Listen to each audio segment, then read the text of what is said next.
Friends, welcome to Amulu kitchen. இன்றைக்கி சித்திரை special என்னென்னு பார்த்தீங்கன்னா, பாசிப்பருப்பு பாயாசம் எப்படி வைக்கிறதுங்கிறது தான் பார்க்க போகிறோம். அதுக்கு பார்த்தீங்கன்னா, ஒரு பாசிப்பருப்பு வந்து 100 கிராம் அளவுக்கு 2 டம்ளர் எடுத்துக்கோங்க.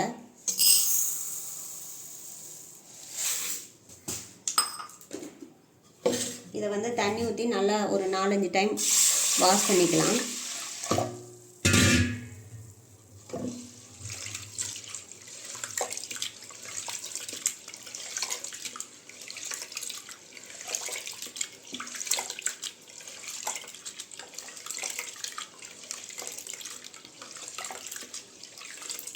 நல்லா இது மாதிரி நல்லா பிசைஞ்சு விட்டு ஒரு 4-5 டைம் நல்லா வாஷ் பண்ணி எடுத்துகிட்டு வந்துடுங்க.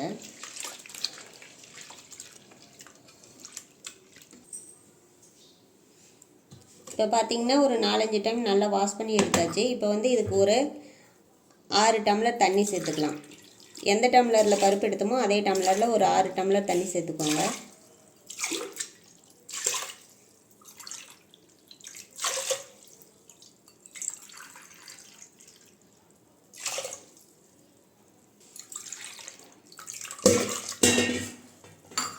ஆறு டம்ளர் தண்ணி சேர்த்தாச்சு. இதை வந்து ஒரு 6 விசில் விட்டு வேக வச்சு எடுத்துக்கலாம்.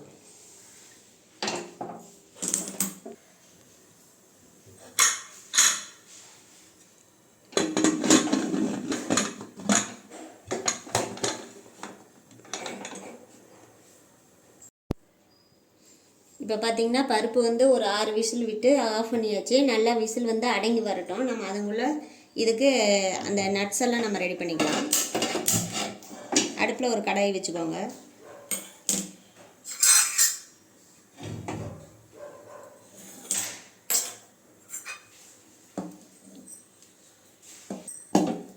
இப்போ பார்த்தீங்கன்னா கடாய் சூடாகிடுச்சு. ஒரு அரை கரண்டிக்கு வந்து நெய் சேர்த்துக்கோங்க.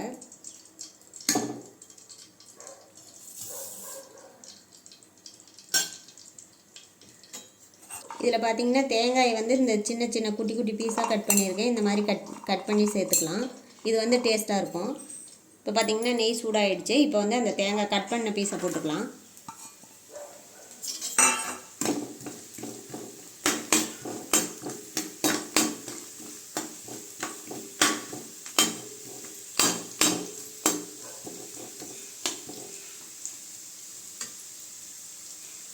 இப்போ ஒரு 2 நிமிஷம் இது வறுபட்டோன்னா இது கூட முந்திரி சேர்த்துக்கலாம்.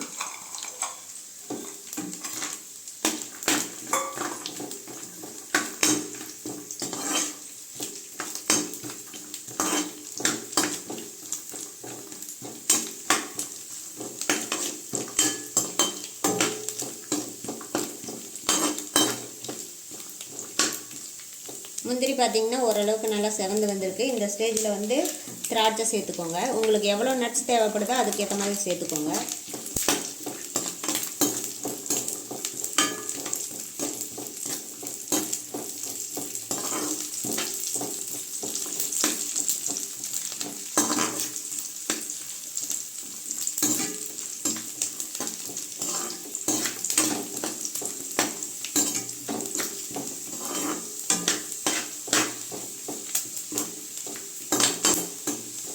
பார்த்திங்கன்னா எல்லாம் நல்லா வறுத்து வந்துருக்கு. இப்போ வந்து இதை அடுப்பு ஆஃப் பண்ணிக்கலாம்.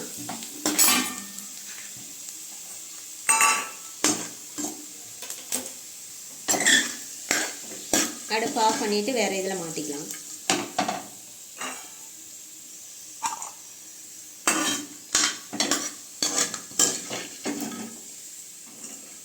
இந்த நெய்யோடவே சேர்த்துக்கோங்க வேற ஒரு பாத்திரத்துக்கு.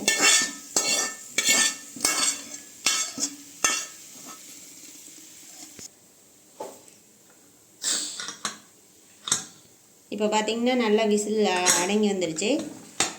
ஓப்பன் பண்ணி பார்த்துக்கலாம். பார்த்தீங்கன்னா நல்லா பருப்பு பாருங்கள் எப்படி மசிஞ்சு நல்லா வெந்து வந்திருக்கு. இப்போ வந்து நல்லா நம்ம இதை மசிச்சு விட்டுக்கலாம். பார்த்தீங்கன்னாவே தெரியும் பருப்பு பாருங்கள் எந்தளவுக்கு நல்லா வெந்து வந்திருக்குன்ட்டு. நல்லா மிக்ஸ் பண்ணி விட்டுருங்க.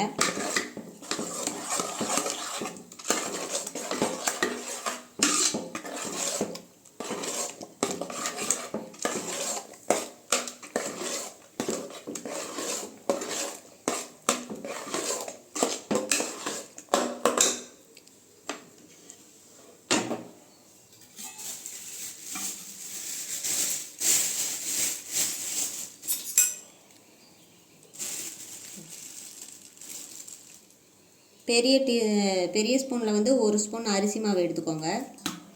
இதை நல்லா தண்ணி விட்டு நம்ம கலந்துக்கலாம். கட்டி இல்லாமல் நல்லா கலந்து விட்டுக்கோங்க.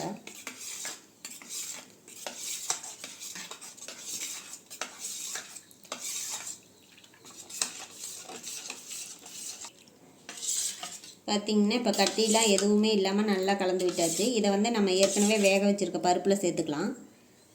இப்போ வந்து அடுப்பு நான் இன்னும் ஆன் பண்ணலை.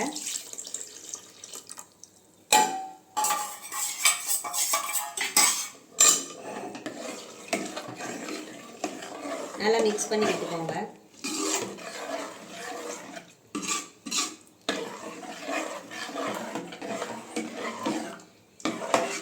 இப்போ பார்த்திங்கன்னா நல்லா ரொம்ப திக்காக இருக்குது. இப்போ வந்து இன்னொரு 1/2 கப் வந்து நம்ம தண்ணி சேர்த்துக்கலாம்.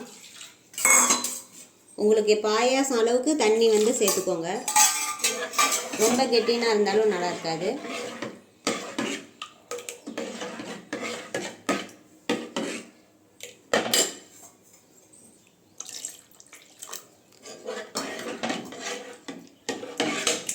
இந்த அளவுக்கு நீங்கள் வந்து தண்ணி சேர்த்துக்கோங்க. இப்போ அடுப்பு ஆன் பண்ணிக்கலாம்.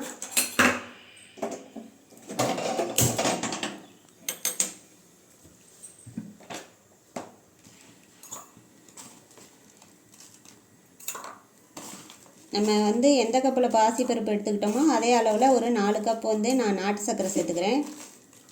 நீங்கள் இனிப்பு டேஸ்ட்டு பார்த்துட்டு கூட எந்த அளவுக்கு உங்களுக்கு தேவையோ அந்த அளவுக்கு சேர்த்துக்கோங்க.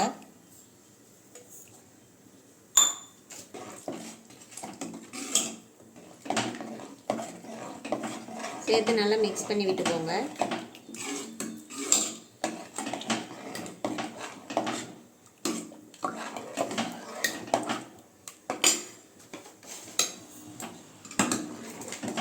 இப்போ பார்த்தீங்கன்னா நான் வந்து 3 கப் சேர்த்துருக்கேன். இந்த ஸ்டேஜில் வந்து நீங்கள் இனிப்பு டேஸ்ட் பார்த்துக்கோங்க.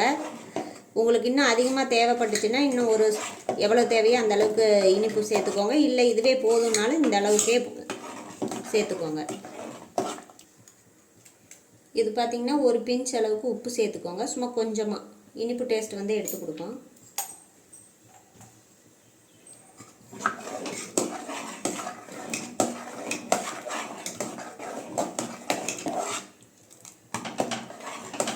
அடுப்பை வந்து லோ ஃப்ளேம்லேயே வச்சுக்கோங்க.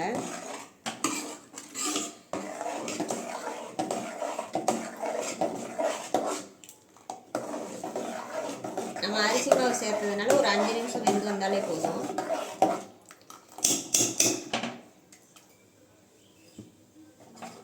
இப்போ பார்த்தீங்கன்னா நல்லா 5 நிமிஷம் வெந்து வந்துருச்சு. நீங்கள் இந்த ஸ்டேஜில் வேணுன்னா தேங்காய் துருவனது வேணுன்னா சேர்த்துக்கோங்க. அது உங்கள் விருப்பத்தை பொறுத்து. நான் வந்து தேங்காய் துருவல் வந்து இன்றைக்கி சேர்க்கலை. நம்ம ஏற்கனவே வறுத்து வச்சுருக்கிறத இப்போ வந்து நம்ம போட்டுக்கலாம்.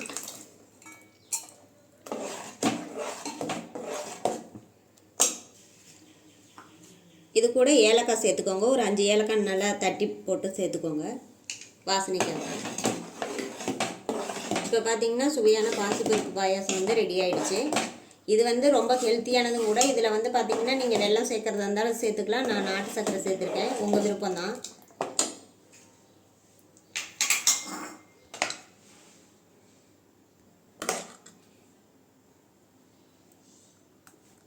இதை வந்து நீங்கள் குழந்தைங்களுக்கு செஞ்சு கொடுக்கலாம் வீட்லேயே. சத்தானதும் கூட. இந்த பாசிப்பருப்பு பாயாசம் செஞ்சு பாருங்கள். செஞ்சு பார்த்துட்டு கமெண்ட் செக்ஷனில் எப்படி வந்துச்சுன்னு கமெண்ட் பண்ணுங்கள். லைக் பண்ணுங்கள். மறக்காமல் வீடியோவை சப்ஸ்கிரைப் பண்ணுங்கள்.